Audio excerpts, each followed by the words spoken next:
অনেক কথা, কথার তো কোনো থা থাকে না, বিভিন্ন লাইনে চলে যায়। মূল জায়গায় চলে আসি, ঈমান এনেছি তার যত্ন করার দরকার আছে না নাই বলে। বেলাল ঈমান এনেছেন শুধু না যত্ন করেছেন। যত্ন করতে গিয়ে তিনি আরাম পেয়েছেন না মার খেয়েছেন? কি আরাম পেয়েছেন না মার খেয়েছেন? মার খেয়েছেন। আবার এই বেলাল যখন মক্কা বিজয় হয়, কি বিজয় হয়? বদর যুদ্ধ, বদর উহুদ খন্দক পাড়ি দিয়ে যখন মক্কা বিজয় হয়, রাসূল বললেন, বেলাল আজকে মক্কা বিজয় হয়ে যাচ্ছে। সুবহানাল্লাহ। কষ্ট যদি করি আমরা, আমাদেরকে ফলাফল আল্লাহ দিবেন না? আসতে বলবেন না, দেবেন না? আমার বিশ্বাস টুডে এন্ড টুমরো বাংলার জমিন আল্লাহর দিন কায়েম হবে ইনশাআল্লাহ। জোরে বলি ইনশাআল্লাহ। যে দেশে আলেমদের রক্ত পড়েছে ঝরেছে, যে দেশে আলেমদের রক্ত ঝরেছে, শহীদের রক্ত ঝরেছে, সেই দেশে আল্লাহর দিন কায়েম হবে হবে ইনশাআল্লাহ। কোনো সন্দেহ নাই। সম্মানিত ভাইয়েরা, কিন্তু শর্ত হলো ঈমান এনেছি, আমরা যত্ন নেব। জোরে বলি ইনশাআল্লাহ। আল্লাহ বলছেন, বান্দা তুমি 3টা কাজ করে আসো, 4টা কাজ করে আসো, আমি তোমাকে আমার দফতর থেকে ঈমানদারের সার্টিফিকেট দেব। যেরকম সুবহানাল্লাহ। কে বলছেন? আসতে বলেন, কে বলছেন? তুমি যে প্রকৃত মুমিন, আমি তোমাকে এটার সার্টিফিকেট দেব, তুমি 4টা কাজ করে আসো। সূরা আনফাল শেষ আয়াতের আগের আয়াত, 84 নম্বর আয়াত। আল্লাহ তাআলা এখানে বান্দাকে ডাক দিয়ে বলছেন, আল্লাহ রাব্বুল আলামিন বলেন, والذين آمنوا وهاجروا وجاهدوا في سبيل الله والذين آووا ونصروا أولئك هم المؤمنون حقا لهم مغفرة ورزق كريم। জোরে বলুন আল্লাহু আকবার। এক নম্বর হলো যারা ঈমান আনবি, ঈমান যারা ভালো করে আনবি, ঈমানের ভিতরে যারা কোন প্রকার রোগ আনবে না। ঈমানের রোগ আছে না নাই? ঈমানের ক্যান্সারও আছে না নাই? ঈমানের কিন্তু ক্যান্সারও আছে। রোগাক্রান্ত ঈমান আনা যাবে না। ক্যান্সার আক্রান্ত ঈমান এনে কোনো লাভ হবে না। ঈমানের রোগগুলো হলো কি? ঈমানের রোগ 1 নাম্বার, আমি যদি বলি শিরক করা হলো ঈমানের 1 নাম্বার রোগ, কুফরি করা ঈমানের 2 নাম্বার রোগ, বেদাতকে মেনে চলা এগুলো ঈমানের রোগ, হিংসা করে ঈমানের রোগ। হিংসা তো আমার দেশে নাই। আসতে বলে, আছে না নাই? গ্রামের ভিতরে একজন শিক্ষিত হয়েছে, একটু ভালো, হিংসা করে কিনা বলে? হিংসা করে? আসেন দোয়া করে দিই। এই যে 2-1 করে উঠে যায়, এই দেখছেন কি মেরে কি ফটোটা দিয়ে দিল, কি যে সমস্যা এখন। ডায়াবেটিস হতে পারে তো, হতে পারে না? হতে পারে, বলার দরকার নাই। একটু বলেন যে একটু বসেন। আপনি উঠে গেলে মাহফিলের ফুল যে কমে গেল। বাগানের ফুল বাড়লে বাগান সুন্দর হয় না কমলে বাগান সুন্দর হয়? তো মাহফিলের বাগানের এই ফুলগুলো আপনি উঠে যাবেন একটা করে, বাগানের ফুল কি, বাগান কি সৌন্দর্য বেড়ে যাবে না কমে যাবে? কমে যাবে। বসে কি আছে, কত সময় কত দিকে দেই, একটু বসেন না। কষ্ট হচ্ছে আমি জানি, কিন্তু এই কষ্টের ফলাফলকে আল্লাহ দিবেন না ইনশাআল্লাহ? আল্লাহ দেবেন কিনা? অবশ্যই দিবেন। সম্মানিত ভাইরা, তাহলে ঈমানের রোগ হলো হিংসা করা। হিংসা কি করা যাবে? একজন জমি কিনে, আল্লাহ তাকে বরকত দিয়েছেন, খালি হিংসা করে, জানো? ভালো না, ভালো না। আছে কিনা? আছে কিনা বলেন তো, আছে কিনা? আছে। হিংসা করে। হিংসা না করে আপনি বলবেন, আল্লাহ তুমি ওকে জমি কেনার তৌফিক দিয়েছো, আল্লাহ তুমি আমার জমি কেনার তৌফিক দাও, আল্লাহ তুমি ওরেও দাও আমারেও দাও।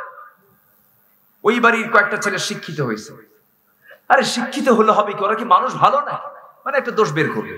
আছে না নেই বলেন তো, আছে না নাই? হিংসা করে লাভ নাই। হিংসা করবো তো আমি হেরে যাব। হিংসা না করে আমরা উদার হব। জোরে বলি ইনশাআল্লাহ। একটা উদাহরণ মনে পড়লো, আগের যুগের মানুষ ঘোড়ায় চড়ে বিয়ে করতো, তাই না? ঘোড়ায় চড়ে যেত। আপনি কিসে চড়ছেন? গরুর গাড়িতে। গরুর গাড়িতে না? আচ্ছা, হ্যাঁ তাই, আলহামদুলিল্লাহ আলহামদুলিল্লাহ। গরুর গাড়িতে করে উনি বিয়ে করছেন। তো ঘোড়ায় চড়ে গরুর গাড়িতে করে আগে বিয়ে শাদী হতো। এক বেচারি, ওই গ্রামের এক বেচারি বিয়ে করবে, এক মুরব্বীর ঘোড়া আছে, তার কাছে গিয়ে বলতেছে যে মুরব্বী ঘোড়াটা দিবেন, আমার অমুক দিন বিয়া, কে তোর আমি ঘোড়া দেবো না, যা। তো এই বেচারে গিয়ে কদরের রাত্রে গিয়ে বলতেছে, আল্লাহ আজকে রাতে তোমার কাছে কিচ্ছু চাওয়া নাই আমার, বুড়ার জন্য ঘোড়া মরে, বুড়ার জন্য কি মরে, এই দোয়া করে আসছে। বাড়িতে এসে দেখে মার চোখে পানি, মা কান দেখে, মা কান্দো কেন? বাবা তোর গরু মরছে। কি মরছে? মালাকুল মউত ঠিকই আসছে, ঘোড়ার কাছে না গরুর কাছে? কার গরু? যে দোয়া করছে, যে দোয়া করেছে। হিংসা করলে অন্যের ক্ষতি না নিজের ক্ষতি? নিজের ক্ষতি। হারাম কামায়ের কোনো আরাম নাই, যে দামে কেনা সে দামেই বেচা। একশোর গোটা রাত পরিশ্রম কইরা খুব রিস্ক নিয়ে, হাই রিস্ক নিয়ে ঘোড়া একটা চুরি করে আনছে বাড়িতে। সকাল হয়ে গেছে, ছেলেকে ডাক দিয়ে বলে, বাজান গোটা রাত পরিশ্রম করছি, ঘোড়াটা আনছি চুরি কইরা, বাবা তুই একটু ঘোড়াটা বেচে আয়, আমি একটু ঘুমাই। ছেলেকে পাঠায় দিছে বাজারে ঘোড়া বিক্রি করার জন্য। এক বিক্রেতা এসে বলে, ভাই ঘোড়ার দাম কত? এত। ঠিক আছে, সব মিটমাট ঠিক আছে, কিন্তু ঘোড়াটা একটু দেখতে হবে তো, ঘোড়ায় চড়ে আমি একটু একটা চক্কর মারি। তো ঘোড়ার উপরে চড়ে একটা চক্কর মারছে, এমন চক্কর মারছে, এমন দূরে গেছে আর আসে না। সন্ধ্যা হয়ে গেছে, ঘোড়ার ফেরত নাই। চলে আসছে বাড়িতে। বাপ বলে, বাজান ঘোড়ার দাম কত পাইলা? আব্বা যে দামে কেনা সেই দামই বেচা। কি যে দামে কেনা? কোনো লাভ নাই, হারামের কোন আরাম। আমার ইমানটাকে যত্ন করব, জোরে বলি ইনশাআল্লাহ। ইমানের যত্ন আমরা করব, ইমানের জন্য আমরা প্রয়োজনে দুনিয়া থেকে বিদায় নেব, বাতিলের শক্তির কাছে মাথা নত করব না। যেমন করে সাহাবীদের জীবনগুলো আমরা দেখেছি, শুনেছি, তাদের ইতিহাসগুলো আমরা কিতাবের মধ্যে পড়েছি। হাসতে হাসতে দুনিয়া থেকে বিদায় নিয়েছেন, কিন্তু বাতিলদের কাছে মাথা নত করেন নাই। কে না জানেন ইতিহাসগুলো কম বেশি, সবার কম বেশি জানা আছে। বেলাল মারা যান নাই, কিন্তু মরার মতো হয়ে গিয়েছিলেন। রাসূল বললেন, ও সাহাবীরা কে আছো, আমার বেলালকে মুক্ত করে আনবে, আল্লাহ তাকে জান্নাত দিয়ে দিবেন। সাইয়েদনা আবু বকর কোটি কোটি টাকার মালিক ছিলেন, মিলিয়নার ছিলেন, বিলিয়নার ছিলেন। নবীর সামনে দাঁড়িয়ে বলছেন, ইয়া রাসূলুল্লাহ আপনি যখন জান্নাতের কথা বলে দিলেন, কোনো চিন্তা নাই, যা লাগবে আমি আবু বকর বেলালকে মুক্ত করে আনবো। তার মনিব উমাইয়ার সামনে গিয়ে স্বর্ণ মুদ্রার নিক্ষেপ করলেন তার মুখের উপরে। বলেন, উমাইয়া রে কত স্বর্ণ মুদ্রা লাগবে, সব তোকে দিয়ে দেব। জান্নাতটা কিনে নিয়েছি, আমার বেলালকে তুই মুক্ত করে দে। বেলালকে মুক্ত করে এনে নবীর সামনে হাজির করালেন।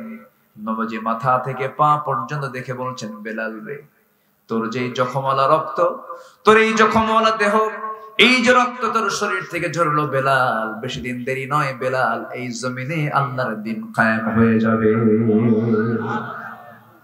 আমার ভাইরা, দিন শুধু গ্রহণ করেছেন, মদিনায় হিজরত করে একজন সাহাবী খবাইবকে মক্কার কুরাইশরা ধরে আনলো মদিনা থেকে।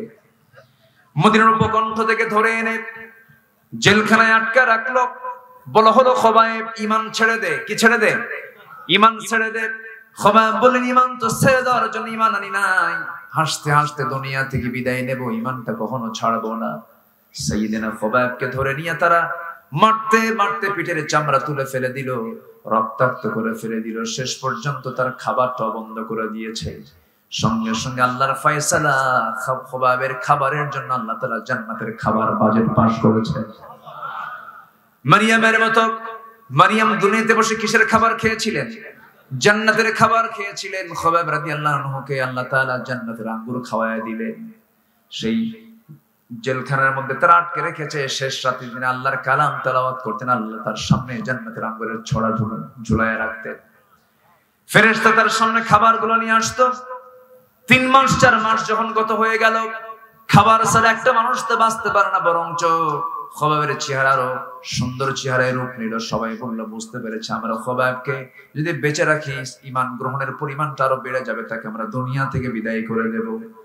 শেষ পর্যন্ত বলা হলো খোবাব ঈমান যদি না ছাড়ো আমরা তোমাকে দুনিয়া থেকে ফাঁসি কাস্টে ঝুলিয়ে তোমাকে দুনিয়া থেকে শুলে চড়ায় মেরে ফেলবো। খোবাব বললেন তোমরা আমাকে কি করবে জানি না, তবে আমি খোবাব নাকের মধ্যে জান্নাতের ঘ্রাণ পাওয়া শুরু করে দিয়েছি। ধরা হলো, শেষ পর্যন্ত তাকে শুলে কাস্টে ঝুলিয়ে মারা হবে। বলা হলো খোবাব রে তুমিও কুরাইশ আমরাও কুরাইশ, তোমার পরিবারের সঙ্গে কোনো কথা আছে নাকি, কোনো জানাশোনা আছে নাকি, কোনো তাদের সঙ্গে বোঝাপড়া আছে নাকি, কোনো শেষ কথা তুমি বলতে চাও নাকি? তুমি যদি বলতে চাও আত্মীয় স্বজনের সঙ্গে তোমার মিট করায় দেব, তোমাকে আমরা ফাঁসির মঞ্চে ঝুলিয়ে মারবো। খোবাব বললেন শোনো আমার ভাইয়েরা, তোমরা আমাকে যে হুমকি ধামকি দিল দিচ্ছ, মৃত্যুর ভয় দেখাচ্ছ, আমি কাউকে পরোয়া করি না। মৃত্যুর ফয়সালা হয় আসমানে, জোরে কোন সুবহানাল্লাহ। এবার তিনি বলছেন তোমরা যদি আমার শেষ ইচ্ছা পূরণ যদি করতে চাও, আমার পরিবার লাগবে না, আমার পরিজন লাগবে না, আমার ছেলে মেয়ে সন্তানাদি কেউ লাগবে না, শুধু আমার শেষ ওসিয়ত যদি তোমরা যদি পূরণ করতে চাও, আমাকে একটু ওযুর পানি দিয়ে দিব, ওযু বানাবো, নামাজে দাঁড়ায় আমি আমার মহান প্রভু আল্লাহর সঙ্গে কথা বলবো নামাজের মধ্যে। ওযুর পানি দেওয়া হলো, ওযু বানালেন, নামাজে দাঁড়ায় গেলেন, নামাজ শুরু করেছেন। সাইয়েদনা খোবাব নামাজ পড়তেছেন, প্রথম রাকাতে আস্তে আস্তে পড়লেন, দ্বিতীয় রাকাতে নামাজ পড়তে নিয়ে ভাবলেন নামাজ যদি লম্বা করি কাফের মুশরিকরা ভাববে খোবাব বুঝি মৃত্যুর ভয়ে নামাজকে লম্বা করছে। এই চিন্তা মাথায় নিয়ে করলেন কি, দ্বিতীয় রাকাতটা তাড়াতাড়ি করে শেষ করলেন। শেষ করে হাত উঁচু করে দোয়া করে বলতেছেন আয় আল্লাহ তাআলা, বুঝতে পেরেছি আল্লাহ আমার মনে হয় হায়াতটা বেশিক্ষণ না, আমি মরে যাব, কারণ নাকের মধ্যে জান্নাতের ঘ্রাণ পাচ্ছি। আমি যদি দুনিয়া থেকে বিদায় নিয়ে নিই আল্লাহ, আজকে 4 মাস কত হতে চললো, রাসূলকে আমি দেখি না, রাসূলকে আমি কাছে পাই না। আমি যদি দুনিয়া থেকে বিদায় হয়ে যাই, ও আল্লাহ আমার তোমার দরবারে প্রার্থনা, আমার বিদায় সালামটা তুমি আল্লাহ নবীর দরবারে পৌঁছায়া দিও। এই দোয়া করে তিনি দোয়া সম্পূর্ণ করলেন। ফাঁসির মঞ্চের দিকে তিনি দৌড়া দৌড়া চলে যাচ্ছেন। সবাই বলে খোবাব কেউ কে মৃত্যুর জন্য দৌড়ায় নাকি? খোবাব বলছেন তোমরা আমাকে ফাঁসির মঞ্চের দিকে নিয়ে যাচ্ছ, আল্লাহ আমাকে জান্নাতের 8টা দরজা আমাকে দেখায় দিতেছে। খোবাব রাদিয়াল্লাহু তাআলা আনহু নবীর দরবারে সালামটা পৌঁছায় দিলেন। নবীর দরবারে সালাম পৌঁছার সঙ্গে সঙ্গে আমার নবীজি দাঁড়ায় গেলেন। সাহাবায়ে কেরাম সামনে বসা, হঠাৎ করে দাঁড়ায় গেলেন।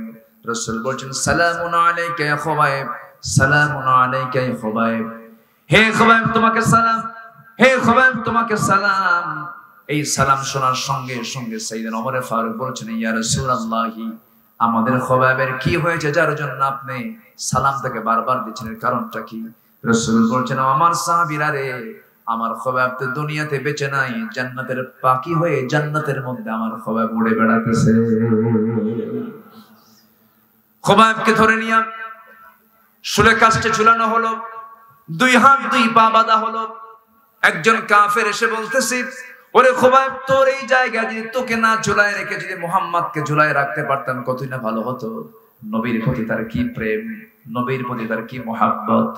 নবীর বিরুদ্ধে এমন কথা শোনার সঙ্গে সঙ্গে করলেন কি, হাতে কোনো বল নাই কারণ হাতটা বেঁধে ফেলে দিয়েছে, পায়ে কোনো শক্তি নেই, পায়ে তার শিকল লাগানো।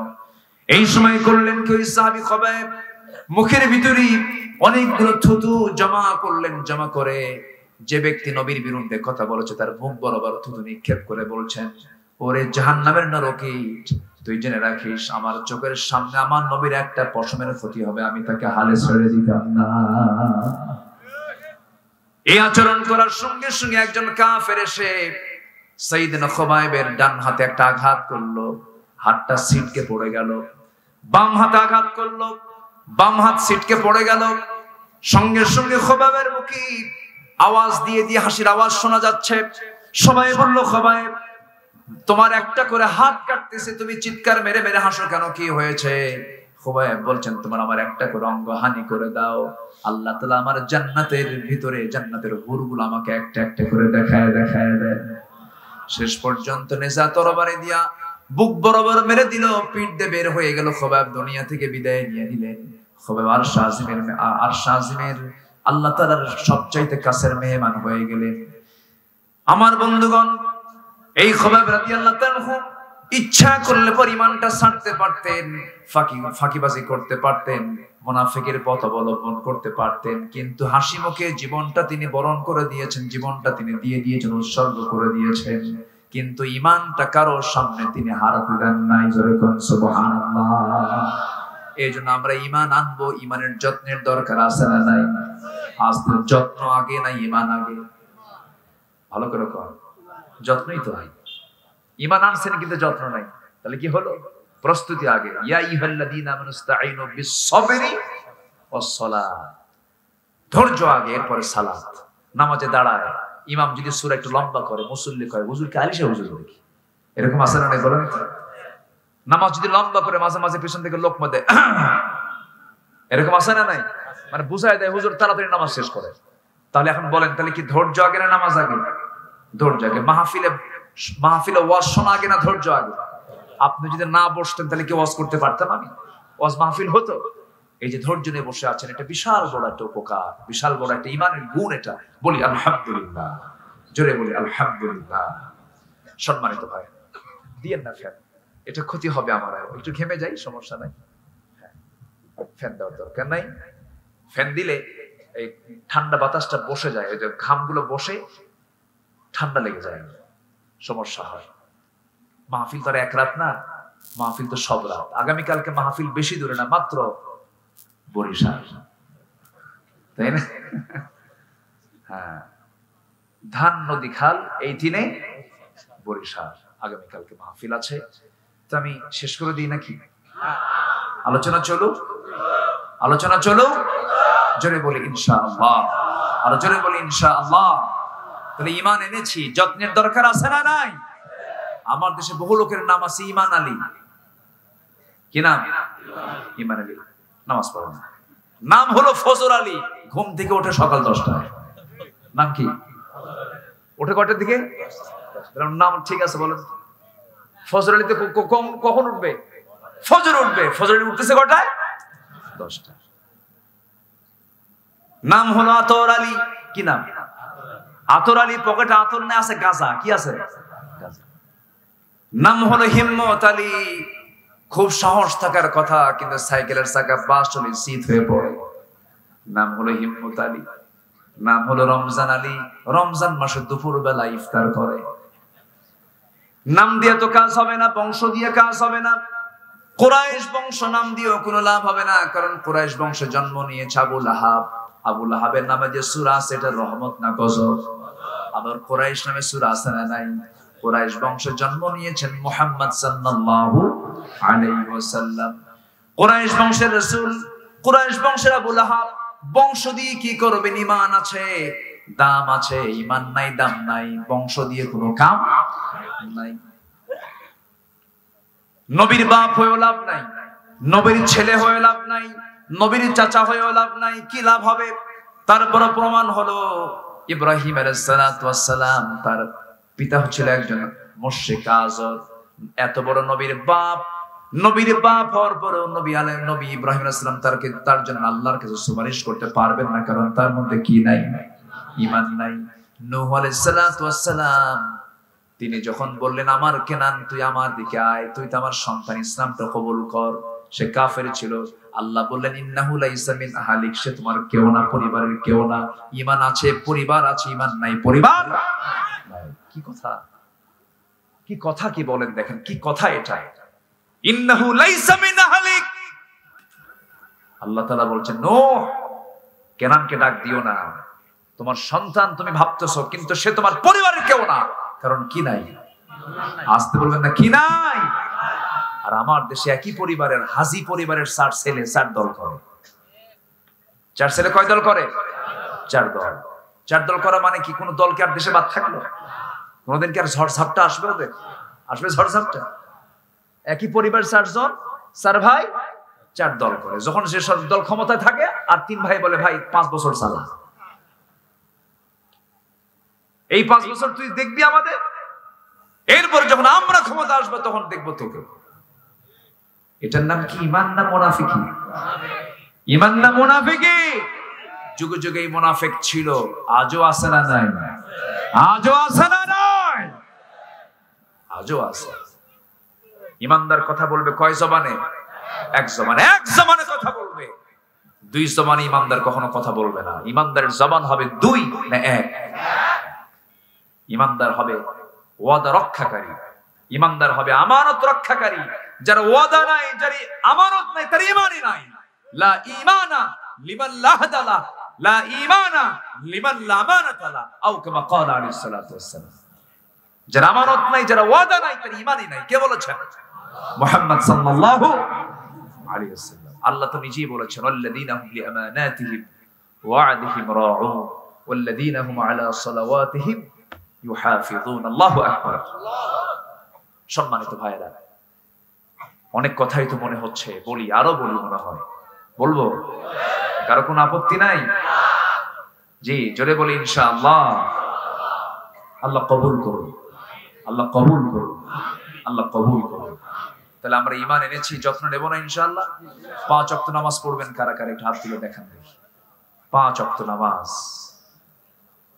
হাত কিন্তু অনেক একটু অর্ধেক তোলে আর চিন্তা করে, হুজুর কি করি, মাহফিলে আসতে না তুললে কেমন হয়। একটু হাত উঠান না ভাই, একটু হাত ভালো করে উঠান দেখি। একটু আল্লাহ ভিডিও, আল্লাহর ক্যামেরা তো দুর্বল, তাই না? আপনি অর্ধেক তুললে আল্লাহ অর্ধেক মানে দেখবে না, মনে হয় না এরকম? আল্লাহ সব দেখে কিনা বলেন? আল্লাহ কি শুধু বাইরে দেখে না, অন্তরটাও দেখে। অন্তর দেখে পৃথিবীর কেউ দেখতে পারে? দেখি একটু হাতটা উঠান না, একটু হাতের নাড়াচাড়া করেন তো দেখি। মাশাআল্লাহ। বলি ইয়া আল্লাহ, আমাদেরকে 5 ওয়াক্ত সালাত আদায় করার তৌফিক তুমি আল্লাহ দিয়া দাও। জোরে বলি আমিন। আরো জোরে আমিন, আরো জোরে আমিন। কষ্ট পেলেন? নামাজ পড়লে কে খুশি হয়? নামাজ না পড়লে শয়তান কি করে জানেন? শেষ রাতের আগে এসে ওয়াজ করে। তাহলে শয়তানের ওয়াজ হয় কখন? আস্তে কখন? শয়তান ওয়াজ করে কখন? শেষ রাতে। আর পরহেজগার বান্দা আল্লাহর কাছে কান্দে কখন? শেষ রাত। শেষ রাতে ঘুমানো মানে কি? শয়তান ওই সময় চান্স নেয়। আর শেষ রাতে যে ঘুমায় না, শয়তানের কাছে পাত্তাই পায় না। আল্লাহু আকবার। ইমানদার ঘুমাবে আগের রাত্রে না শেষ রাত্রে? ইমানদার ঘুমাবে আগের রাতে না শেষ রাতে? এখন ইমানদার ঘুমায় কখন? সারা রাত। মোবাইল তো আছে, মোবাইল রহমতুল্লাহ আলাইহি। এটা যে কি জিনিস, এটা যে কত সময় নষ্ট করে, এটা যে কত ক্ষতি করে, এটা যে কত সংসার ভাঙে, এটা যে কত ডিস্টার্ব করে। আল্লাহ আল্লাহ তাআলা এটার অনিষ্ট থেকে জাতিকে হেফাজত করুন। জোরে বলি আমিন। চুয়াডাঙ্গা মাহফিল, রাত্রে খেতে বসছি, এক মুরব্বি এসে দোয়া করে, হুজুর দোয়া চায়, আমার বড় মেয়েটার জন্য দোয়া করবেন। কেন? কে বিয়ে দিছে? ঠাকুরগা। কে ঠাকুরগা বিয়ে দিলেন 250 মাইল দূরে। এই বিয়ের ঘটক কে? হুজুর মোবাইল।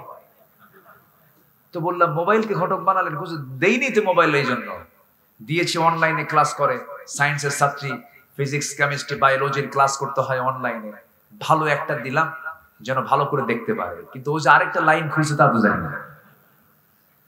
ও নাই, 3 দিন খবর নাই। বললাম মা তুমি কই?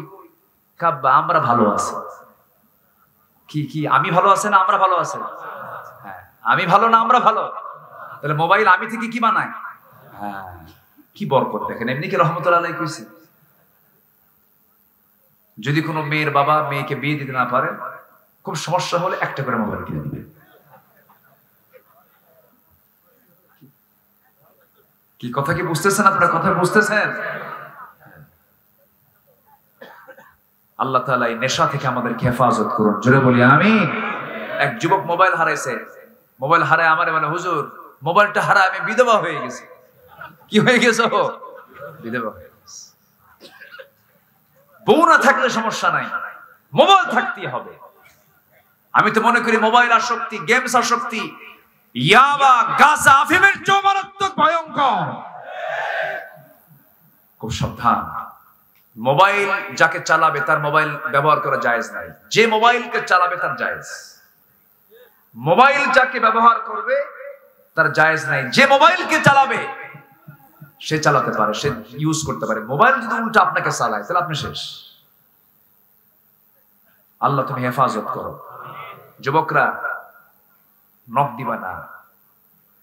বুঝতেছো কিছু বোঝো? সব বোঝে, কিন্তু একটা ইঙ্গিত মারছে, নখ দিও না, লাভ নাই। অবৈধ কারবারে কোনো লাভ নাই। খালি ইমো, মেসেঞ্জার, হোয়াটসঅ্যাপ, লাইন, ভাই ভারে হাই মারে। কি মারে? হাই মারে। হি দিল একটা নখ। শয়তান কয় আরাম পাইলাম। শয়তান কি কয়? আরাম পাইলাম। সালাম দিয়ে ঢুকলো অথবা গুড মর্নিং দিয়ে ঢুকলো। শয়তান তো দিচ্ছে। শেষ পর্যন্ত ইমানটা ছিনতাই করে শয়তান নিয়ে চলে গেল কিসের মাধ্যমে? এই মোবাইলের মাধ্যমে। কত বউ যে চলে গেছে অন্যের কাছে, কত পুরুষ যে ধ্বংস হয়ে গেছে মোবাইলের মাধ্যমে। এই জন্য এটার একটা নিয়ন্ত্রণের দরকার প্রত্যেক ইমানদারের, আছে না নাই? আচ্ছা, এটা মাথায় রাখবে, এটা খেয়াল করবো আমরা। জোরে বলি ইনশাআল্লাহ। নামাজ যার আছে, চরিত্র তার আছে। নামাজ ইমানদারকে নিয়ম শিখায়, শৃঙ্খলা শিখায়, সময় শিখায়। আল্লাহু আকবার বলে। নামাজ পড়বো, সব আমার নিয়মের মধ্যে চলে আসবে। নামাজ কেন্দ্রিক জীবন করবো, দেখবেন সময় অপচয় হবে না। শয়তান ওয়াজ করে কোন রাতে? আজ থেকে। কোন রাতে? দোয়া কবুল হয় বেশি কোন রাতে?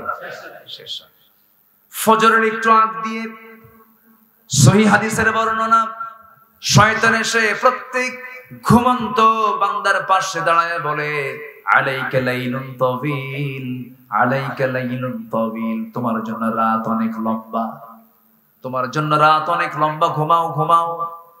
শয়তান এই ওয়াজটা করতে থাকে। রাসূল বলেন, শয়তানের এই ওয়াজটা তুমি যদি বন্ধ করতে চাও, শয়তান সেই সময় আরো সাথে সাথে 3টা গিট মেরে যায়, 3টা গিরও দিয়ে যায়। এই 3টা গিট যদি ছোটাতে চাও, গিরা যদি ছোটাতে চাও, 3টা কাজ করবা সেই সময়। আজান শোনার সঙ্গে সঙ্গে বিছানা থেকে পিঠটা উঠায় নিয়া তুমি সুন্দর করে বসে যাবে, একটা গিট ছুটে যাবে। আজান শুনবে, তুমি ওযু বানাবি, ওযু বানানোর সঙ্গে সঙ্গে শয়তান আরেকটা গিট ছুটে যাবে। নামাজে দাঁড়ায় যখন সূরা ফাতিহা পড়বে, 3টা গিট ছুটে যাবে। সারাদিন শয়তান তোমার কাছে আর আসার সাহসটুকু পাবে না। আমরা কি এই কাজটা রেগুলার করবো না ইনশাআল্লাহ? ফজরের সময় উঠবো, ওযু করব, নামাজে দাঁড়াবো। শয়তান আমার কাছে চান্স পাওয়ার কোনো সুযোগ নাই, কোনো চান্স পাবে না, কোনো সুযোগ সে পাবে না। আল্লাহ তাআলা আমাদেরকে আমল করার তৌফিক দান করুন। যারা ঈমান আনবে, নাম্বার 2 হলো যারা হিজরত করবে। ওয়াহাজারু, হিজরত করবে। হিজরত মানে হলো আল মুহাজিরু মান হাজারা মা নাহাল্লাহু আনহু, এটাও হিজরত। হারাম কাজ ছেড়ে দেওয়া, এটাও কি হিজরত। এটা কি বলেন? হিজরত। আবার দিন কায়েমের জন্য বাতিল শক্তি আপনার উপরে খেপে গেছে, কিছু সময়ের জন্য আপনার থাকতে পারলেন না, দেশ থেকে অন্য দেশে চলে গেলেন, এর নাম কি? হিজরত। বাইরে, ও ভাই বসেন বসেন, এই যে এই যে এই যে আমার দিকে তাকান, বসেন একটু বসেন। ও আপনারা ভলেন্টিয়ার, স্বেচ্ছাসেবক। আচ্ছা আচ্ছা, ঠিক আছে। ইল্লা, ঠিক আছে, ইল্লা মানে ওরা ছাড়া নাকি? আপনি যান, সমস্যা নেই। আমার দিকে তাকান। ওয়াহাজারু, যারা দেশ ত্যাগ করেছে, হিজরত করেছে। হিজরত এটাও কিন্তু একটা ইসলামের কাজ, দ্বীনের কাজ, ইমানদারের কাজ। আলহামদুলিল্লাহ বলেন। হিজরত করেছেন মুহাম্মদ সাল্লাল্লাহু, রাসূল ছিলেন মক্কার মানুষ, মদিনায় কি করছেন? গেছিলেন? দ্বীনের আলোতে গেছেন। আচ্ছা, প্রকাশ্যে গেছেন না লুকায় গেছেন? লুকায় গেছেন। লুকানো কি? লুকানো সুন্নাত। লুকানো কি বলেন? আস্তে কয়, লুকানো কি বলেন? রাসূল কি লুকান নাই? লুকাইছেন, তিনি লুকিয়েছেন, হিজরত করেছেন। বিশেষ করে আমি যখন মক্কায় যাই, আলী নূর ভাই, আমি শুধু রাসূলের বাড়ির দিকে তাকাই আর আবু জেহেলের পায়খানার দিকে তাকাই। আবু জেহেলের বাড়ি এখন কি হয়েছে? পায়খানা, ইন্টারন্যাশনাল টয়লেট। ইন্টারন্যাশনাল কি মানে আন্তর্জাতিক পায়খানা। এক পাকিস্তানি হাজি, এরা তো একটু অন্য ধরনের, এরা খুব রাগী হয়। তো এক পাকিস্তানি হাজি ওই আবু জেহেলের পায়খানা, ওর বাড়িতে পায়খানা, মোহরা দিচ্ছে, হাঁটতেছে এরকম করে, বুঝলেন, খালি মানে ঝাঁকি মারতেছে, হাঁটতেছে। তো বললাম, ভাই এখানে কি করেন আপনি, দাঁড়াচ্ছেন এরকম হাঁটতেছে, মোহরা দিচ্ছে? ভাই আসতেছে না তো। কি কথা বোঝেন নাই? কেন কি একটু ঝেড়ে দেব? কি করে দেবে বলেন তো? ছেড়ে দেব। তো আমি বললাম যে আপনি হাঁটতেছেন কেন? আমার সময় নেই, আমি আগামীকাল কি আমার ফ্লাইট, আমি যে কালকে আসবো সেই সুযোগটা নাই, তো আজকে যেমন করি হোক জায়গা থেকে যাবে। কথা বোঝেন ভাই? দেখেন ঈমান না আনলে তার জিল্লতি কেমন হয়। আবু জেহেল কি মক্কার সিটি মেয়র ছিল না? ক্ষমতায় ছিল না? রাসূলকে মানে নাই? রাসূলকে মানে নাই? সাহাবে কেরামকে মানে নাই? সেই মক্কার শহরে সেই জায়গা আবু জেহেলের বাড়ি এখন হয়ে গেছে পায়খানা। ফেরাউনকে শাসন করে নাই? 40,000 শিশুকে হত্যা করে নাই? মুসা আলাইহিস সালামকে দেশ থেকে বিতাড়িত করে নাই? করেছে। সেই ফেরাউন তার মরা লাশ আজও সেই মিশরের কায়রো জাদুঘরে আছে না নাই? কে প্রমাণ রেখেছেন? আসতে বলবেন না, কে প্রমাণ রেখেছেন? ও দুনিয়ার জালিমরা, ও দুনিয়ার ফুজ্জাররা, জালিম শাসকেরা, শিক্ষা নাও আবু জেহেলের বাড়ি থেকে, শিক্ষা নাও মরা শুটকি ফেরাউনের লাশ থেকে, ঠিক কিনা? এই কোরআনে নবীর নাম বাদ গেছে কিছু, ফেরাউনের নাম কিন্তু বাদ যায় না। ফেরাউনের নাম আছে না নাই? আছে। অসংখ্য নবী ছিলেন পৃথিবীতে, সব নবীর নাম কি কোরআনে আছে? নাই। 25 জন নবীর নাম আছে। কয়জন নবীর নাম? 25 জন। কিন্তু ফেরাউনের নামটা কিন্তু ঠিকই আছে, ফেরাউন, হামান। দেখেন ফেরাউনের অপোজিট হচ্ছেন মুসা আলাইহিস সালাতু ওয়াস সালাম। তার নামে লোক আমার দেশে আছে না নাই? এখানেও মুসা আছে, আমি ডাক দিলি পাবো। ইব্রাহিম আছে, ইব্রাহিম নাই? দেখি ইব্রাহিমকে হাত তোলেন। ইব্রাহিম কই? কি রে, বাপ নাই এখানে? ইব্রাহিম নাই? কই? ওই যে ইব্রাহিম, দেখেন এই যে দেখেন, এই ইব্রাহিম না বুড়া হওয়ার কথা, তুমি এরকম ছোট কেন? তুমি ইসমাইল হওয়ার কথা। আচ্ছা, ভাবছিলাম দুই একটা বুড়া মানুষ হতে বের হবে, কিন্তু একদম ইব্রাহিম হয়ে গেছে একদম 10 বছর। তাহলে ইব্রাহিম পাওয়া গেল, মুসাও পাওয়া যাবে, ইসমাইল আছে না নাই বলেন তো?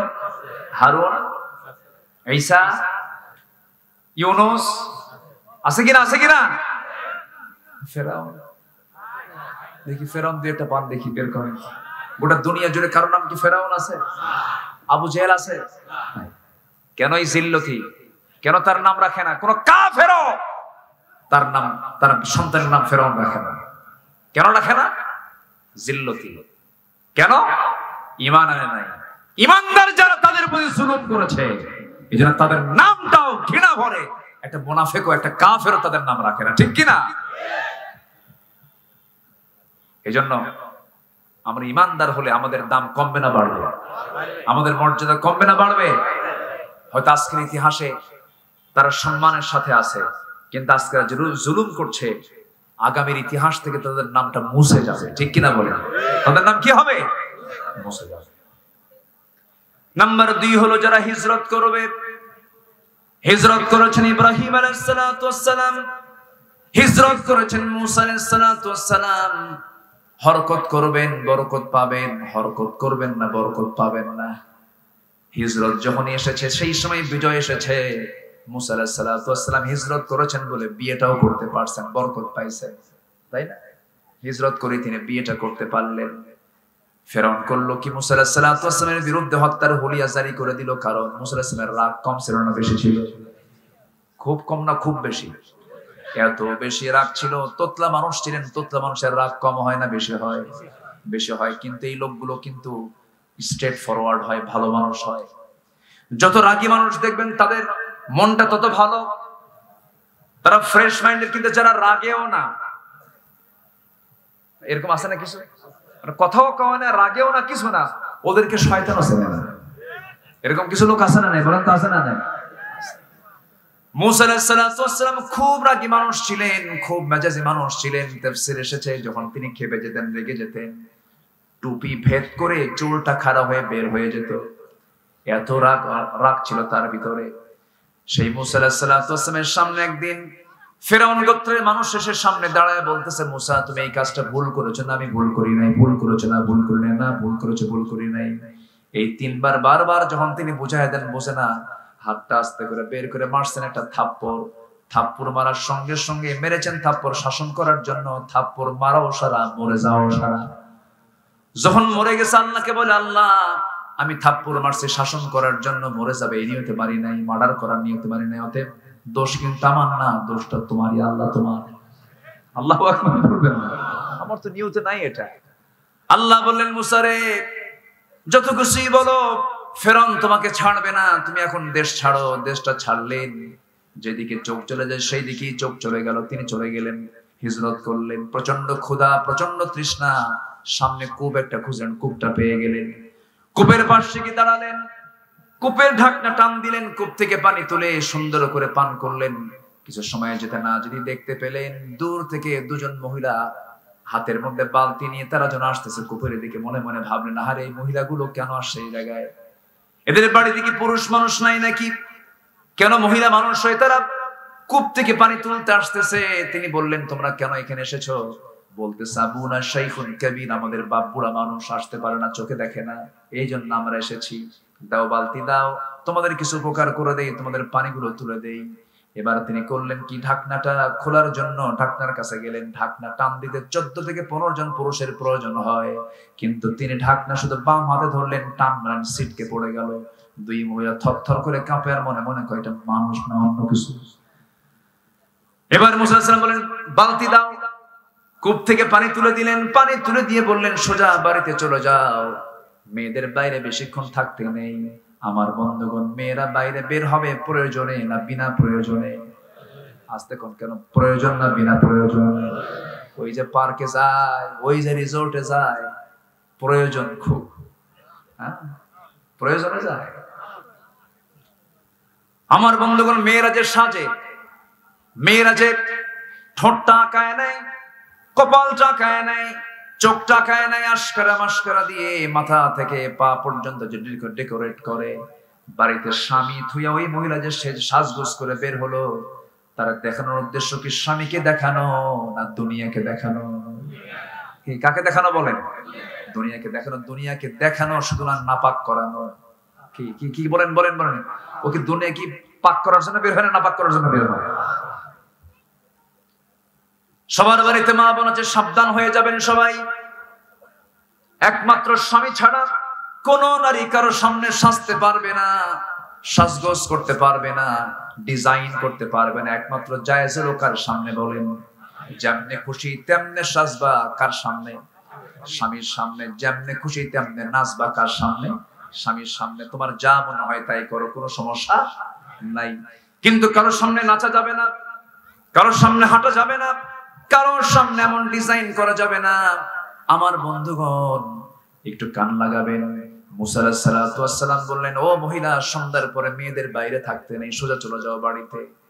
এবার দুইজন মহিলা মনে মনে চিন্তা করতেছে, দুইটা বোন মনে মনে চিন্তা করে, না গায়ে খুব শক্তি আছে, খুব পাওয়ারফুল মানুষ। চলে গেছে বাড়িতে।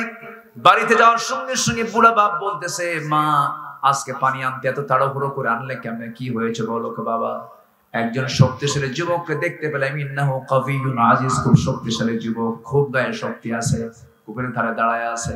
বৃদ্ধ পিতা বলছেন, মা আমার বড় মেয়ে, তুমি আগামীকালকে যাবে, আমার সালাম জানাবে, আর বলবে সেজন্য আমার সঙ্গে আমার বাড়িতে দেখা করার জন্য আমি তাকে দাওয়াত দিলাম।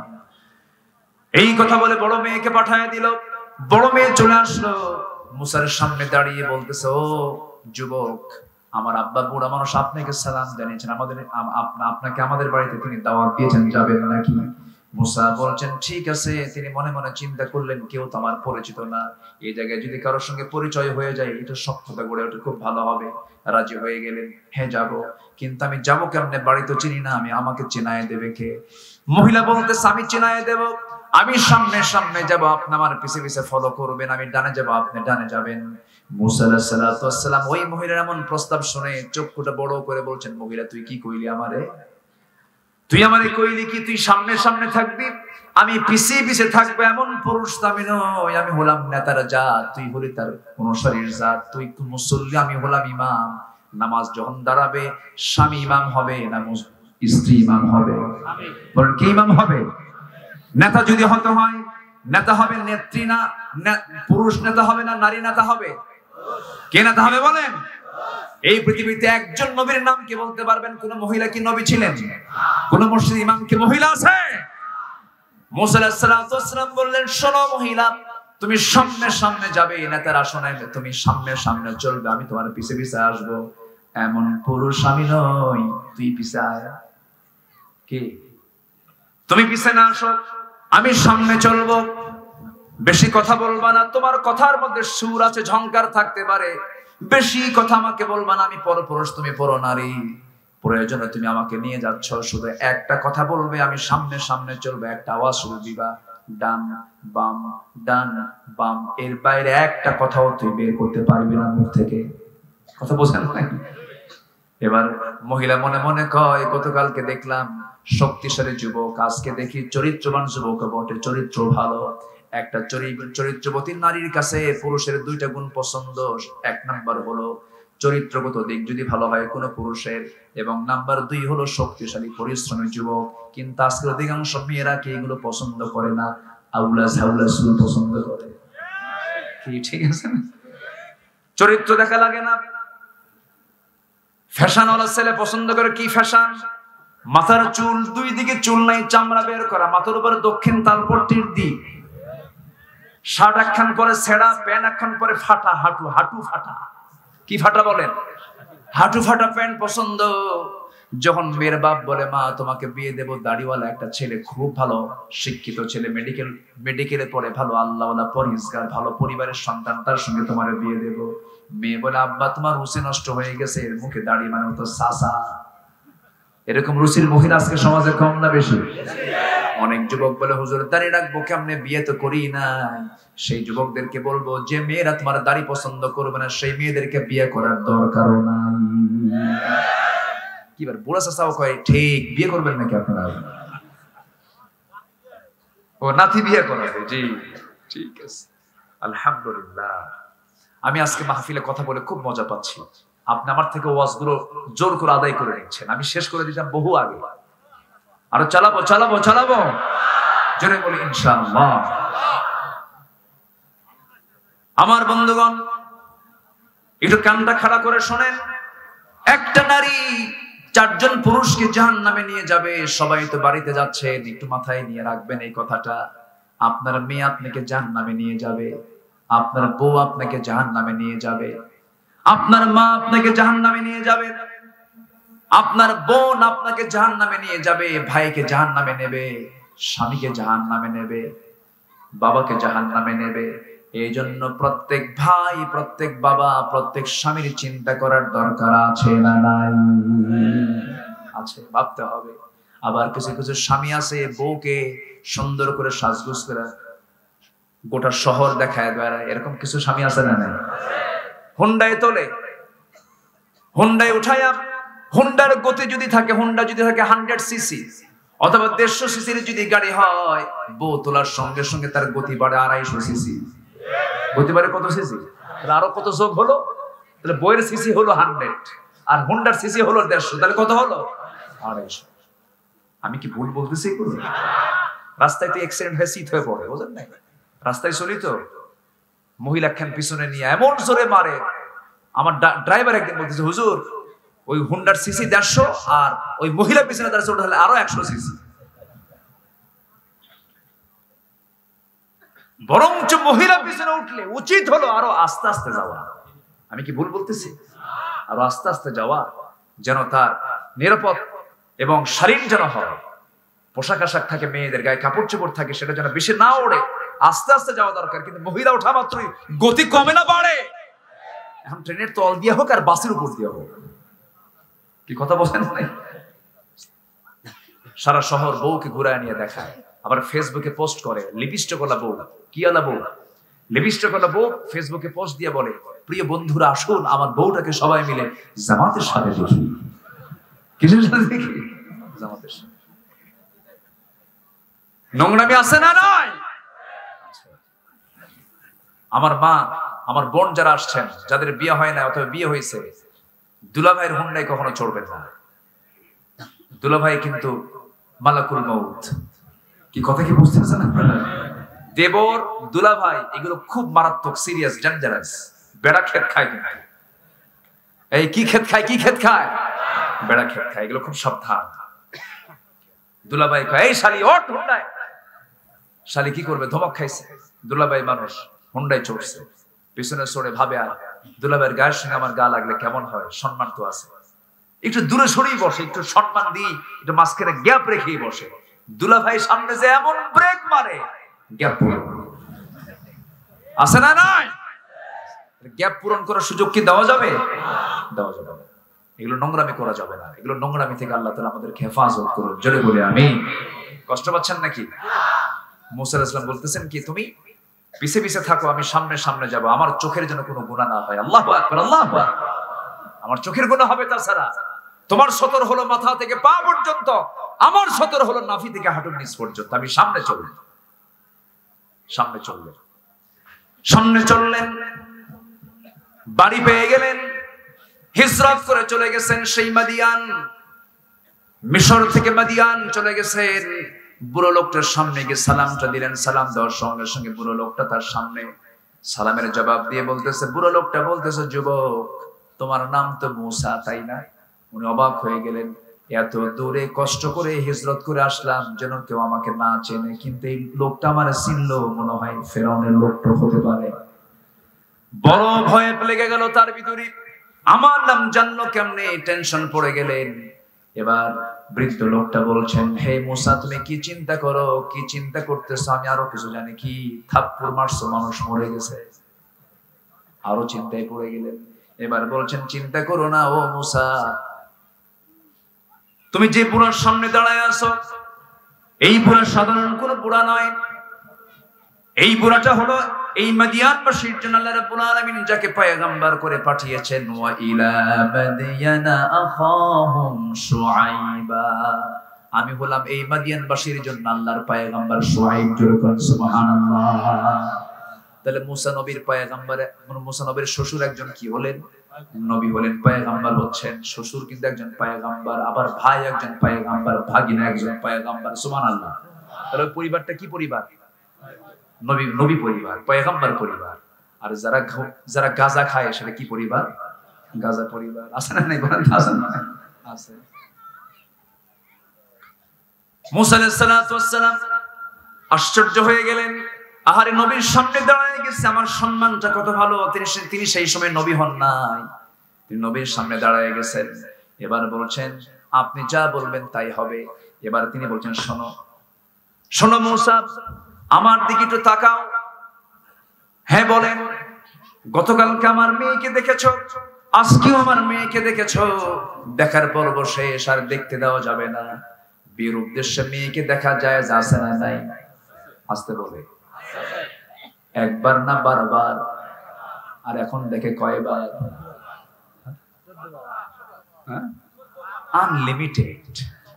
কি বলেন তো, কি বলেন তো? বিয়ের আগে যদি কেউ আনলিমিটেড হয়, বিয়ের পরে কি মহব্বত হবে না কিলাকিলি হবে? কি হবে? কি হবে? কিলাকিলি। সব মজা তো আপনি বিয়ের আগেই মেরে ফেললেন, আর তো আপনি মজা পাবেন না। বিয়ের আগে বিয়ের উদ্দেশ্যে একজন পুরুষ মেয়েকে দেখবে, একজন মেয়ে পুরুষকে দেখবে। বিয়ের উদ্দেশ্যে প্রার্থী প্রার্থিনীকে দেখবে, প্রার্থিনী প্রার্থীকে দেখবে। এতে কোনো গুনার কারণ হবে না। কিন্তু পাশে মুরব্বীরা থাকবে, দুইজন দুজনকে দেখবে, কিন্তু পাশে মুরব্বীরা থাকবে, মুরব্বীরা আড়ালে থাকবে। আবার দেখবেন বিয়ে বর মেয়ে দেখতে নিয়া কিছু কিছু পরিবারে এমন আছে, হয়তো দুলাভাই আছে, শালাকে বলে, তুই কি মেয়ে চিনিস নাকি? মানে ও মেয়ে চিনে, ও আগে মেয়ে চিনবে, বুঝলেন? এরকম আছে না দুলাভাই? কিছু বলে যে, তুই কি মেয়ে বুঝিস কিছু? তুই কি বিয়ে করছিস নাকি? আমি বুঝবো মেয়ে কেমন হয়। আচ্ছা, মেয়ে দেখতে হলে অন্য কেউ দেখবে না যে বিয়ে করবে সে দেখবে? দেখার দায়িত্ব আল্লাহ কাকে দিয়েছেন? এমনকি ছেলের বাবাও দেখতে পারবে না। ঠিক কিনা? আরো যেরকম ঠিক কিনা? মেয়ের বাবাও দেখতে পারবে না, শুধু ছেলে দেখবে। কিন্তু মেয়ের বাবার সাথে যেতে পারে, পরে বলতে পারে, বাবা কেমন দেখলি, তোর পছন্দ হয়েছে নাকি কম।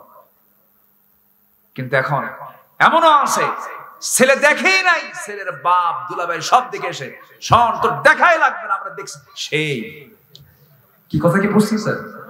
খুব সব কামাই করে আসছে, তাই না? খুব সব কামাই করে আসছে না? এগুলো করা ঠিক না, এগুলো পর্দার খেলাফ। আচ্ছা, এগুলো ওয়াজ কি দরকার আছে? আচ্ছা, এগুলো ওয়াজের দরকার আছে না নাই? মুসা আলাইহিস সালামের সামনে আল্লাহর পয়গম্বর বলছেন, গতকালকে দেখছো আমার মেয়েকে, আজকেও দেখছো, আর দেখতে দেবো না, দেখার পর্ব শেষ। তুমি কি আমার যে কোনো একটা মেয়েকে বিয়ে করবা? তাহলে মেয়ের বাবা প্রস্তাব দেবে না ছেলের বাবা প্রস্তাব দেবে? আসতে কয়, বলেন বলেন, প্রস্তাব দেবে কে? মেয়ের বাবা। তুমি কি আমার মেয়ে এই দুটা দেখছো, এই দুটার যে কোনো একটাকে বিয়ে করবা? মুসা তো শোনা মাত্র উনি কি দেরি করবেন? নবীর মেয়ে কি আর কি কাহিনী আছে নাকি? সঙ্গে সঙ্গে এক্ষুনি প্রস্তুত আমি। সাল্লাল্লাহু আলাইহি ওয়াসাল্লাম বললেন, শোনো, বিয়ে তো দেবো আমি, কিন্তু তোমার তো রেকর্ড ভালো না, থাপ্পড় মারা আর মানুষ মারে। এই ভয়ে আমি এই লোকের সামনে, এই লোকের হাতে আমার মেয়েকে দেখে, তাহলে উপায়? এবার সাল্লাল্লাহু আলাইহি ওয়াসাল্লাম বললেন, শোনো, আমি তোমার সঙ্গে আমার মেয়েকে বিয়ে দিতে পারি, তবে শর্ত আছে কিছু। কেন? তোমার রাগ বেশি তো? আমার বাড়িতে কিছু ছাগল আছে, এই ছাগলগুলো তোমাকে 8 বছর পালতে হবে। 10 বছর পাললে ভালো হয়, 8 বছরে অনার্স ডিগ্রি আর 10 বছরে মাস্টার্স ডিগ্রি। আছে না কোরআনে? আছে না? আমি তো আয়াত বলবো, কোন সময় তো নাই, সম্পূর্ণ আয়াত এগুলো আল্লাহর কালামের আয়াত। আল্লাহু আকবার। কি করবা বলো? আমি রাজি আছি, আমি ছাগল পালবো। আচ্ছা, পৃথিবীতে সবচেয়ে শান্ত, ভদ্র, ঠান্ডা মেজাজের প্রাণী হলো ছাগল। বিশেষ করে রাগী মানুষের কাছে ছাগল গেলে একদম, ছাগল বেঁচে থাকার সম্ভাবনা খুব বেশি আছে। একে তো রাগী নবী, তারা দিল কি পালতে? ছাগল পালতে।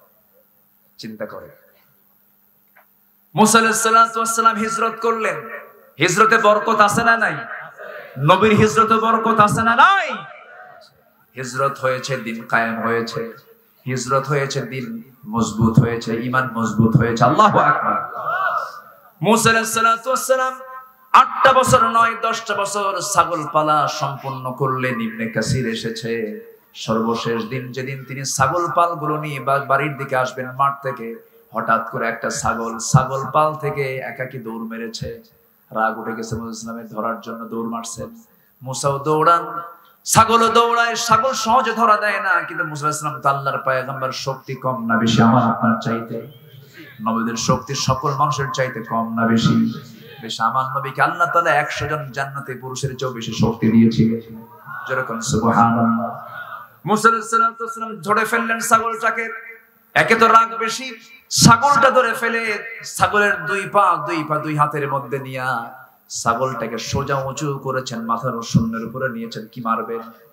আছাড় মারবেন। কিন্তু ছাগলটার চোখের দিকে তাকায় দেখেন, ছাগলটার চোখ মুখে দারুণ ভয় থরথর করে কাঁপতেছে।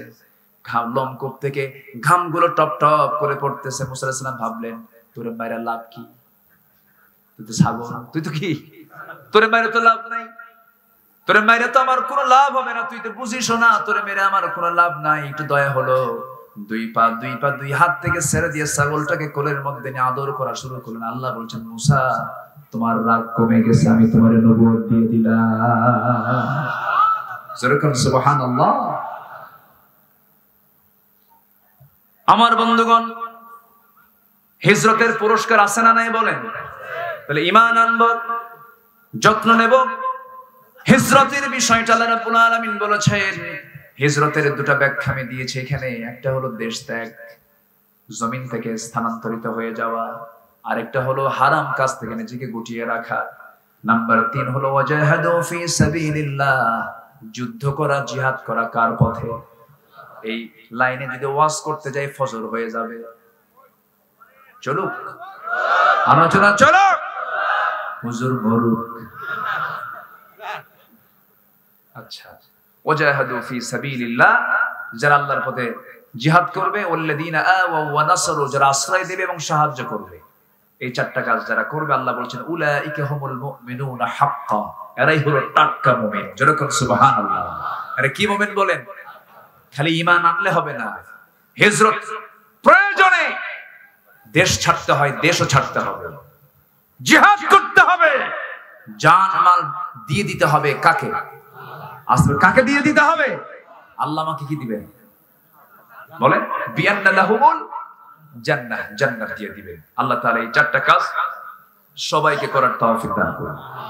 জোরে বলি আমিন, আরো জোরে আমিন। অনেক কথা মাঝখান দিয়ে মাদের ব্যাপারেও কিছু পর্দার ব্যাপারে কথা বলছি, ভাঙ্গা চোরা যতটুকু হয়েছে আমরা বলে ফেলি আলহামদুলিল্লাহ। আসুন আমরা দোয়া করি, আমরা আল্লাহর কাছে চাই। হ্যাঁ, আল্লাহ না আর না, আবার দেখা হবে, আবার কথা হবে, যতটুকু হয়েছে।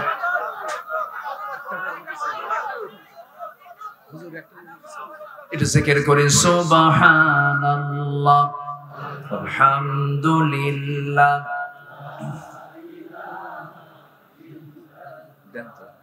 আরো জোরে লা ইলাহা,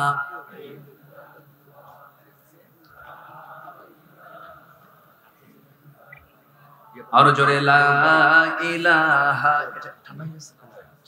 আরো জোরে লা ইলাহা, লা ইলাহা,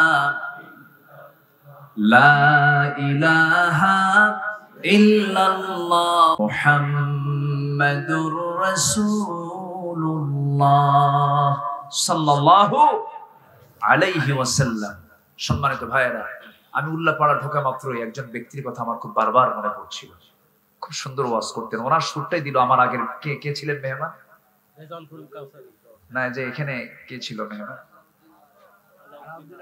না, তার আগে মনে হয় কে যেন ছিল। যাই হোক, আমার রেজাউল করিম কাউসারি ভাই, উনি ইন্তেকাল করেছেন।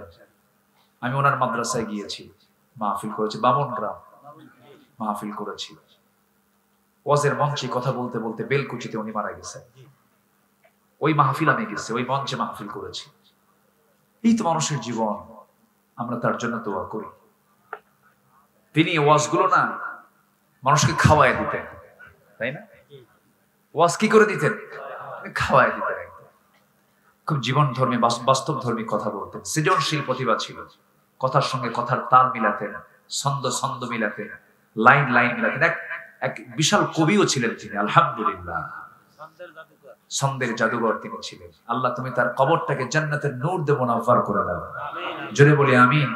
আমি শুনেছি তার জানাজায় যত মানুষ হয়েছে, এত মানুষ খুব কম মানুষের জানাজাই হয়েছে, আমি শুনেছি এটা। আলহামদুলিল্লাহ, এটাই তো চূড়ান্ত পাওয়া, তাই না? জি আলহামদুলিল্লাহ। আল্লাহ তুমি তার কবরটাকে জান্নাতের টুকরা বানিয়ে দাও, জোরে বলি আল্লাহুম্মা আমিন। উল্লাপাড়ার মাটিকে তুমি আল্লাহ দ্বীনের জন্য কবুল করে নাও। আমার আলী নূর ভাইকে তুমি আল্লাহ কবুল করো, মুরব্বীকে তুমি আল্লাহ কবুল করো। অনেক বয়স হয়ে গেছে। কত বছর আপনার? 80 বছর। দেখেন, ওনার বয়স 80 বছর, এনার বয়স 84 বছর। দেখেন তো, ইনি যুবক মানুষ না? যুবক না? দেখেন আমি কেমনি কইছি। আলহামদুলিল্লাহ। আল্লাহ তাআলা সুস্থতা যে কত বড় নিয়ামত, যে সুস্থ না সে বোঝে। আল্লাহ আমাদের সবাইকে তুমি আল্লাহ সুস্থতার নিয়ামতে ধন্য করো, জোরে বলি আল্লাহুম্মা আমিন। আমরা নামাজের মতো করে বসি, নামাজের মতো করে বসি। যা হয়েছে আমরা আজকে বলে ফেলি আলহামদুলিল্লাহ।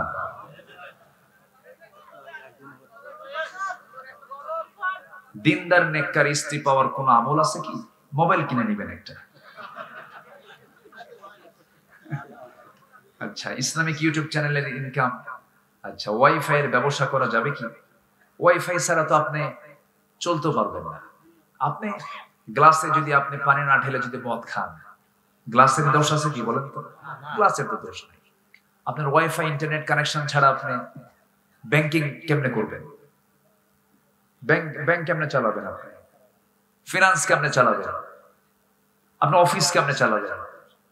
ব্যবসা বাণিজ্য কেমনে করবেন? তাহলে আমি যদি বলি ওয়াইফাই হারাম, তাহলে বলেন তো এটা কি আমার জন্য এটা বলা জায়েজ হবে? তখন আমি কি কাম করলাম? আমি হারাম বলে ফেললাম। সমস্যা নেই, আপনি এটা হালাল পন্থায় আপনি চালাবেন। আপনি যেটা যদি হারাম পন্থায় চালান সেটা আপনার গুনাহ হবে।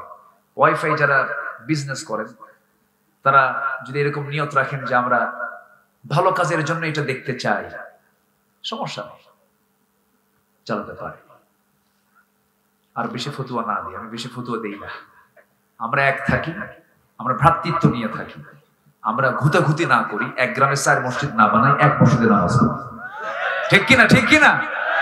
আমরা বেশি ঘুতাঘুতি না করি। আজকে আমাদের জি এই সময় আবার গজল শুনবেন আপনারা।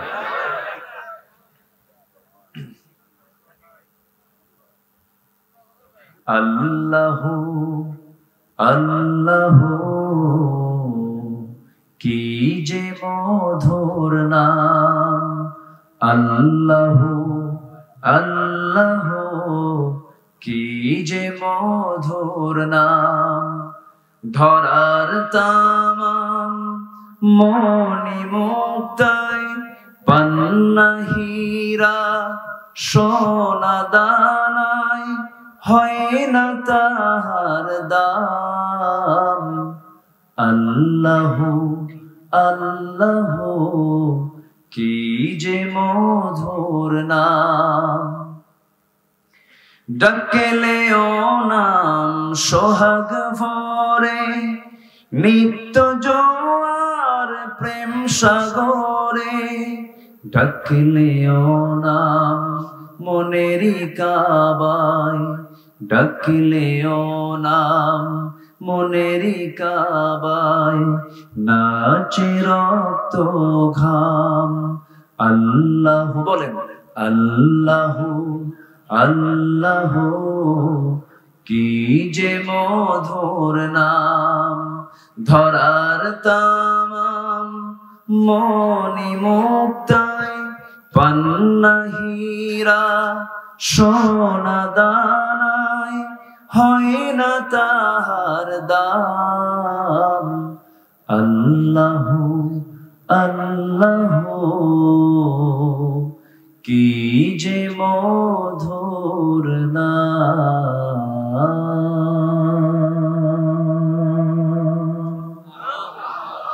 জি আসুন আমরা এখন দোয়া করি। আমি ক্লান্ত, যা হয়েছে, গরমের দিন তো, শীতে কথা বলে একটু বেশি মজা পাওয়া যায়, আর গরমে কি ঝরে, একটু বেশি ঘাম ঝরলে মানুষ কি হয়ে যায়, একটু দুর্বল হয়ে যায়, ক্লান্ত হয়ে যায়। আমি দোয়া চাই সবার কাছে, সবাইকে আমার জন্য দোয়া করবেন না ইনশাআল্লাহ। আমিও দোয়া করি আল্লাহ যেন এই সম্পর্ক হাসর পর্যন্ত গড়ায় দেন। আশেপাশে যত মাইয়াত শুয়ে আছেন আল্লাহ তাদের কবর আযাবকে মাফ করে দেন, কবরবাসীর কবর আযাবকে আল্লাহ মাফ করে দেন। আল্লাহ আমাদের সবাইকে দিনদার ইমানদার হিসেবে কবুল করে নেন। সবাই বলে সুবহানাকাল্লাহুম্মা ওয়া বিহামদিকা আশহাদু আল্লা ইলাহা ইল্লা আনতা আস্তাগফিরুকা ওয়া আতুবু ইলাইকা। চিৎকার মেরে বলি আল্লাহ আমার জীবনে সাগীরা কবিরা ছোট বড় সব গুনাহ তুমি আল্লাহ মাফ করে দাও। জোরে বলি আল্লাহুম্মা আমিন। আসেন দোয়া করি। নূর ভাই কথা বলবেন। এই মাহফিল চালু হলো, এই মাহফিল ভালো চালু হবে, মন্দ বন্ধ হবে, তাই না? এই মাহফিলটা চালু হোক, সবাই চান না আপনারা ইনশাআল্লাহ? আল্লাহ তুমি মাহফিলকে কবুল করো। সবই সুন্দর করেছেন তারা। মাইকটা প্রথমে একটু প্রবলেম ছিল, দেখি মাশাআল্লাহ ভালো হয়ে গেছে। হ্যাঁ মাইকটা ভালো হয়ে গেছে। মাইক ওলার তো কপাল খুলে গেছে আজকে, না? যাক ঠিক আছে, আর একটু ভালো করতে হবে, সাউন্ড সিস্টেম আরো সুন্দর আপনারা আগামীতে করবেন ইনশাআল্লাহ।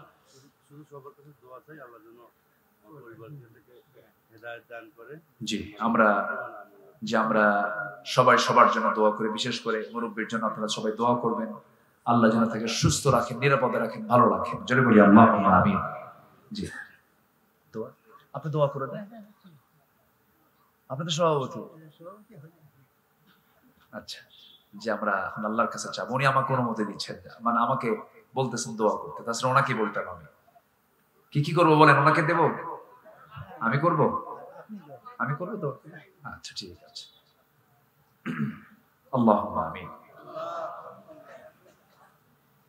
রব্বানা যালামনা أنفسنا وإن لم تغفر لنا وترحمنا لنكونن من الخاسرين ربنا لا تزغ قلوبنا بعد إذ هديتنا وهب لنا من لدنك رحمة إنك أنت الوهاب গভীরাত নিঝুমরাত ঝিমানো রাত্রিতে চাঁদের মতো হাজারো মুসলমান নরনারী নিয়া তোমার কালামের দুটো আয়াতকে সামনে রেখে ঈমান, হিজরাত, জিহাদ শীর্ষক কিছু আলোচনা করেছি। কাঙ্গাল ভিখারির মতো দুটো হাত পেতে আছি। আল্লাহ গুনার দিকে নজর দিও না, বান্দা মনে করে তুমি আল্লাহ আমাদের তামাম জিন্দেগীর সমস্ত গুনাহগুলোকে মেহেরবানি করে মাফ করে দাও। জনম দুঃখিনী মা, জনম দুঃখী বাপজান যারা চলে গেছে, জিন্দেগীর গুনাহগুলো মাফ করে দাও, কবরগুলোকে জান্নাতের টুকরা বানায় দাও। অনেক আলোচনা শেষ করে বাড়ি ফিরবো, ঘর ভরা মানুষ দেখবো, বউ আছে, ছেলে আছে, মেয়ে আছে, নাতি আছে, পুতি আছে, কিন্তু মা নাই রে, বাবা নাই। রমজান মাস আসলে পরে মা কি সুন্দর করে ডেকে দিত সাহারি খাওয়ার জন্য। ঈদের দিন কি সুন্দর করে ডোলে ডোলে ময়লা পরিষ্কার করে গোসল করায় দিত, পাঞ্জাবি একখানে পড়ায় দিয়া বাবার হাতের সঙ্গে লাগায় দিয়া বলতো, বাবার সঙ্গে ঈদগাহে যা, এসে নাস্তা খাবি। সেই দিনটা আসে, নাস্তাও খাই, কিন্তু মার হাতের রান্নার সেই নাস্তাটা খেতে পারি না। আয় আল্লাহ তাআলা, সে আব্বা আম্মা যারা চলে গেছে, জিন্দেগীর গুনাহগুলো মাফ করো, কবরগুলোকে জান্নাতের টুকরা বানায় দাও। আল্লাহ তাআলা, দুনিয়ার খবরগুলো কত দ্রুত জানা যায়। সুদূর আমেরিকায় থাকে, সেকেন্ডের মধ্যে নিউজ চলে আসে, কিন্তু ঘরের কোণে শুয়ে থাকে মা, ঘরের কোণে শুয়ে থাকে বাবা, ওই কবরের কোনো খবর দুনিয়ার কাছে আসে না। ও আল্লাহ, সে আব্বা আম্মা যারা চলে গেল, জিন্দেগীর গুনাহগুলো মাফ করে দাও, কবরগুলোকে তুমি আল্লাহ জান্নাতের টুকরা বানায়া দাও। আব্বা আম্মার জন্য কি দোয়া তাও তুমি আল্লাহ শিখায়া দিয়েছো।